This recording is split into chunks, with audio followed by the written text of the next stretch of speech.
This is the abyss, a place defined by crushing pressure, over 6,000 pounds per square inch, and absolute darkness.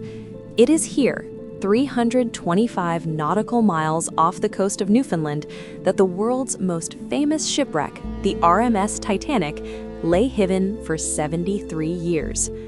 The sinking in 1912 provided accurate distress coordinates, yet locating the wreck became a profound technological puzzle that would span decades.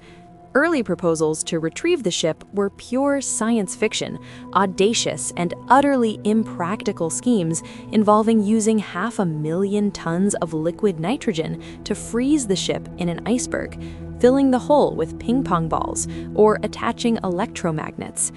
They were immediately abandoned due to the technological limitations of the time. The race truly began in the 1980s, led by the eccentric Texan oilman Jack Grimm.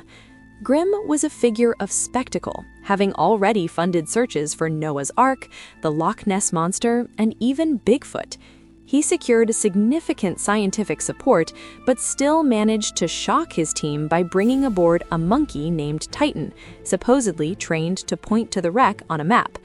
Grimm's expeditions using high-tech sonar like the Sea Mark failed 3 times, constantly hampered by bad weather and faulty equipment. In a tragic twist of fate, subsequent analysis showed that Grimm's sonar passed directly over the Titanic in 1980 without detecting it, and in 1981, his equipment came within just 1.5 miles of the wreck. He was applying the wrong strategy to the right location. Enter Dr. Robert Ballard, a marine geologist who recognized the immense importance of finding the Titanic, referring to it as the Big Mount Everest at the time. Ballard, having suffered his own embarrassing failure in 1977 when his drilling pipe broke, knew a purely commercial search wouldn't work. In 1982, Ballard approached the U.S. Navy with his advanced deep-sea robot technology, Argo. The Navy, however, had no interest in the Titanic. They were focused on the Cold War. They offered Ballard a deal. They would fund his search only if he first secretly located and mapped the wrecks of 2 sunken nuclear submarines, the USS Thresher and Scorpion. This secret military mission provided the critical scientific revelation. Ballard discovered that when large vessels sink under immense pressure, they implode, scattering thousands of pieces of wreckage across the seabed in a vast, predictable debris field. The fundamental strategy changed.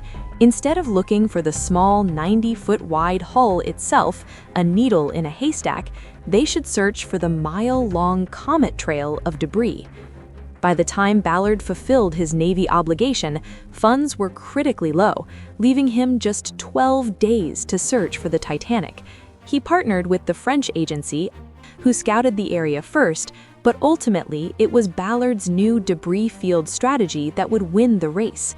Using the unmanned Argo ROV, which provided a continuous visual feed of the seafloor, the team began sweeping for signs of wreckage. Days passed with nothing but smooth sand, and the pressure mounted as the clock ran down. Then, in the early morning hours of September 1st, 1985, at 12:48 a.m., the screens lit up. First, debris appeared, followed swiftly by a massive boiler, instantly recognizable from historical photographs. Finally, the colossal, silent steel wall of the Titanic's hull emerged from the darkness. After 73 years, the most famous ship in history had been found. The discovery immediately resolved one of the great mysteries of the sinking. The wreck lay in 2 main sections, the bow and the stern, separated by about 1/3 of a mile. This validated the testimony of the survivors who insisted the ship had broken apart, a fact long dismissed by official inquiries. The search for the Titanic was ultimately a victory of innovative methodology over brute force. It proved that to solve the impossible, one must often change the fundamental assumption of the problem. To find the legendary ship, you had to stop looking for the ship itself and instead follow the trail of what it left behind.